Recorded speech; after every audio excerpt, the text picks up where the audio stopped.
ಇಲ್ಲಿ ಮೊದಲನೇ प्रश्न चटना शब्द का विलोम रूप है उतरना। ऑप्शन बी है। सेकंड क्वेश्चन निम्नलिखित में से पुल्लिंग शब्द है कवि। थर्ड क्वेश्चन पानी का प्रथम प्रेरणार्थक क्रिया रूप है पिलाना। निम्नलिखित में एक वचन शब्द लिखिए चटना। विद्यालय शब्द में संधि दीर्घ संधि। निम्नलिखित में कर्मधारण समास का उदाहरण है। ऑप्शन सी कलकलाता। सेवेंथ क्वेश्चन प्रत्युक्त विराम चिन्ह है पूर्ण विराम।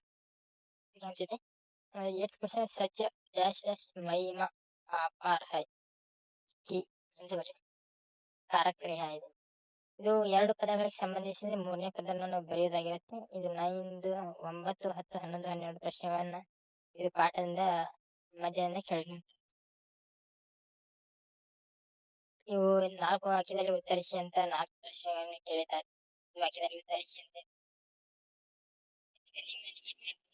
वाक्य में देखिए 17 दुकानदार ने अपने बिल्कुल से क्या 18 क्वेश्चन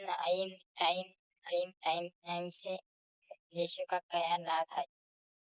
ಎರಡು ವಾಕ್ಯದಲ್ಲಿ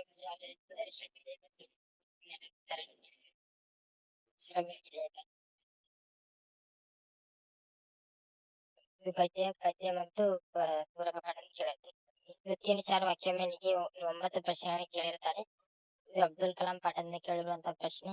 ಇದು बसंत की सच्चाई ಪಾಠದಿಂದ ಕೇಳಿರುವಂತಹ ಪ್ರಶ್ನೆ। ಇದು 27ನೇ ಪ್ರಶ್ನೆ निमंत्रण के पत्र क्या लिखा है क्या लिखा था इधर ಬಗ್ಗೆ ಬರೆಯಿರಿ। 28ನೇ ಪ್ರಶ್ನೆ कर्नाटक की प्रकृति सुषमा का वर्णन कीजिए ಅಂತಿದೆ, ಅದನ್ನು ವರ್ಣನೆ ಮಾಡಿ। 25ನೇ ಪ್ರಶ್ನೆ बाल शक्ति के बच्चों गांव में आदर्श गांव से बना है, ಇದರ ಬಗ್ಗೆ ಎಲ್ಲ ಬರೆಯಿರಿ। ಇವೆಲ್ಲ पद्य गद्य ಎರಡು ಪಾಠದಿಂದ ಬಂದಿರುವಂತಹ ಪ್ರಶ್ನೆ। निम्नलिखित में भावार्थ का शब्दों में लिखिए कीजिए ಅಂತ ಹೇಳಿ ಭಾವಾರ್ಥವನ್ನು ಬರೀಬೇಕು। ಈ 33ನೇ ಪ್ರಶ್ನೆ गंधांश का अनुवाद कन्नड़ में या अंग्रेजी में इंग्लिश ಮಾಧ್ಯಮದಲ್ಲಿ ಇಂಗ್ಲಿಷ್ ಕನ್ನಡ ಮಾಧ್ಯಮದಲ್ಲಿ ಕನ್ನಡದಲ್ಲಿ ಬರೀಬೇಕು। ಇದು 2, 3 ವಾಕ್ಯ 5, 6 ವಾಕ್ಯದಲ್ಲಿ ಉತ್ತರಿಸಿದ ಪ್ರಶ್ನೆ।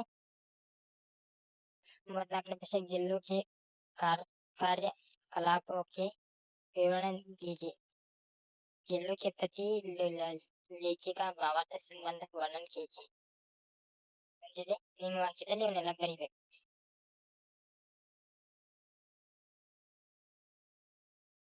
ಇಲ್ಲಿ ಒಂದು ಪದ್ಯವನ್ನು ಕೊಟ್ಟಿರ್ತಾರೆ, ಪದ್ಯವನ್ನು ಪೂರ್ಣವಾಗಿ ಬಿಡಿಸುವುದಾಗಿರುತ್ತೆ।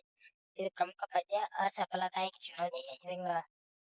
ಇದು ಬಹು ನಿರೀಕ್ಷಿತ ಪ್ರಶ್ನೆ ಆಗಿದೆ, ಪದ್ಯ ಆಗಿದೆ। ಇದು ಗದ್ಯಾಂಶ ಓದಿಕೊಂಡು ಪ್ರಶ್ನೆಗಳನ್ನು ಉತ್ತರ ನೀಡುವುದಾಗಿದೆ। 36ನೇ ಪ್ರಶ್ನೆ ಆತ್ಮವಿಶ್ವಾಸ का अर्थ है ಅಂತ ಹೇಳುತ್ತೆ। ಪ್ರಶ್ನೆಗಳನ್ನೆಲ್ಲ ಕೇಳಿರುತ್ತಾರೆ, ಪ್ರಶ್ನೆಗಳನ್ನೇ ಬರೆಯುವುದು। 37ನೇ ಪ್ರಶ್ನೆ नागरिक के कर्तव्य प्रस्ताव नागरिक के कर्तव्य उपसಮ ಇವನ್ನೆಲ್ಲ ಬರೀಬೇಕು। ಬರೆದಾಗ ನೀವು ಪೂರ್ಣವಾಗಿ 4 ಅಂಕಗಳು ಹಿಂದಿ ಭಾಷೆ ಬಗ್ಗೆ ಕೇಳಿದ್ದಾರೆ। ಮತ್ತೆ ನಿಮ್ನಲಿಖಿತ ಪತ್ರ ಲೇಖನ ಬಗ್ಗೆ ಕೇಳಿರ್ತಾರೆ, 2 ಪತ್ರ ಲೇಖನಗಳನ್ನು ಕೇಳಿರ್ತಾರೆ। 38ನೇ ಪ್ರಶ್ನೆ ಒಂದು ಪತ್ರ ವ್ಯವಹಾರಿಕ पत्र ಆಗಿರುತ್ತೆ, ಒಂದು पारिवारिक पत्र ಆಗಿರುತ್ತೆ। विषय का पता, पत्र का पालने वाला का पता, विषय संबोधन, पत्र का पहले समाप्ति इवेಲ್ಲ ಬರೆಯುವುದಾಗಿದೆ।